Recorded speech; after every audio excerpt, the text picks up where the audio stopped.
சுபம்னு ஒரு தெலுங்கு மூவி ரீசெண்டாக வந்துச்சு. இந்த படம் ஆக்சுவலி வந்து நம்ம சமந்தா ப்ரொடியூஸ் பண்ண ஒரு படம். ஸோ படத்துக்கு வந்து ஒரு டீசெண்டான ரெஸ்பான்ஸ் ஆடியன்ஸ் சைட்லேருந்து கொடுத்துட்டாங்க. ஸோ இந்த படம் எப்போ தான் ஓடிடியில் வரும்னு சொல்லிட்டு வெயிட் பண்ணிட்டுருப்பீங்க. ஆக்சுவலி இந்த படம் நமக்கு ஓடிடியில் வரப்பே நமக்கு தமிழ் டப்பிங்கில் வரப்போகுது, இப்போ கன்ஃபார்ம் பண்ணிட்டாங்க. ஸோ இந்த படத்தோட ஓடிடிஸை பொறுத்த வரைக்கும் ஜியோ ஹாட்ஸ்டார் தான் கிளைம் பண்ணியிருக்காங்க. தமிழ், தெலுங்கு, மலையாளம், கன்னடா, ஹிந்தின்னு மொத்தமாக 5 லாங்குவேஜ் சேர்த்து நமக்கு ஜியோ ஹாட்ஸ்டார் இப்போ ஸ்ட்ரீம் பண்ண போகிறாங்க. இந்த படத்தை இப்போ வர ஜூன் 13 அன்னைக்கு ஜியோ ஹாட்ஸ்டாரில் தமிழ் டப்பிங்கோட உங்களுக்கு சேர்த்து ஆட் பண்ண போகிறாங்க. IMDb இந்த படத்துக்கு 10க்கு 8.7 ரிங்ஸை கொடுத்துருக்காங்க.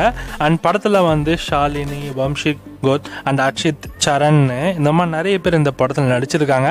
ஸோ பார்க்கலாம் இந்த படம் சமந்தாவோட ப்ரொடக்ஷன் வந்திருக்கிற படம் ஸோ எப்படி இருக்குன்னு.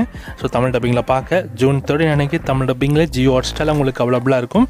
வேணுன்றவங்க செக் பண்ணி பார்த்துக்கோங்க.